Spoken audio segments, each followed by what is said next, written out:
নমস্কার বন্ধুরা, আজ আমরা আলোচনা করব গর্ভধারণের আগে যে সকল পরিবর্তনগুলি দেখলে বুঝতে পারবেন যে আপনি গর্ভবতী কিনা। গর্ভধারণের পর শরীরে বিভিন্ন পরিবর্তন দেখা দেয়, যা গর্ভাবস্থার লক্ষণ হিসেবে প্রকাশ পায়। গর্ভধারণের শুরুতে অনেক নারীর শরীরে বিভিন্ন স্থানে ব্যথা অনুভব করেন। এই ব্যথাগুলো সাধারণত নিম্নলিখিত স্থানে দেখা যায়। 1 নাম্বার হচ্ছে পেটে টান বা ব্যথা। গর্ভে ভ্রূণ রোপিত হওয়ার পর অনেক নারীর পেটে হালকা টান বা ব্যথা অনুভব করতে পারেন। এটি সাধারণত জরায়ুতে ভ্রূণের বৃদ্ধি হয় এবং হরমোন পরিবর্তনের কারণে ঘটে। কোমর বা পিঠের ব্যথা। কোমরে বা পিঠের ব্যথা গর্ভাবস্থায় একটি সাধারণ লক্ষণ। শরীরের ভারসাম্য বজায় রাখতে এবং জরায়ু বৃদ্ধির সামাল দিতে পিঠের পেশিগুলোতে চাপ পড়ে, যে কারণে আপনার কোমর বা পিঠে ব্যথা দেখা দেয়। 3 নাম্বার যেটি হচ্ছে স্তনে ব্যথা বা সংবেদনশীলতা।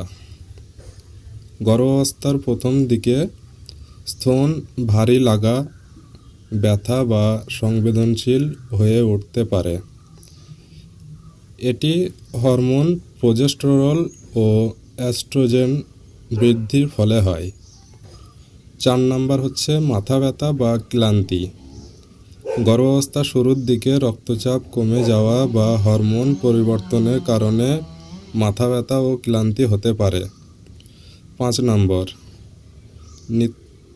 নিতম্ব ও তলপেট চাপ অনুভব।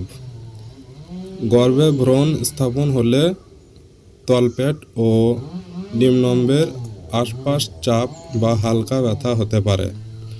অন্যান্য লক্ষণ যেগুলো আছে সেগুলো হচ্ছে বমি বা বমি ভাব,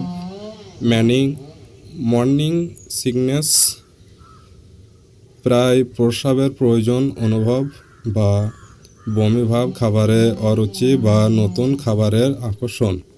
যদি এই ধরনের লক্ষণ বা ব্যথা দেখা যায় এবং আপনি গর্ভধারণের সন্দেহ করেন, তবে দ্রুত একটি গর্ভধারণ পরীক্ষার কিট দিয়ে পরীক্ষা করুন বা চিকিৎসকের পরামর্শ নিন। আজকের ভিডিও ছিল এই পর্যন্তই। এবার আপনারা যদি এই গর্ভাবস্থার কিট কিভাবে ব্যবহার করতে হয় সেটি যদি জানতে চান, আপনারা কমেন্ট করবেন। আমি পরবর্তী ভিডিও প্রেগন্যান্সি কিট নিয়ে আসব। Thank you for watching.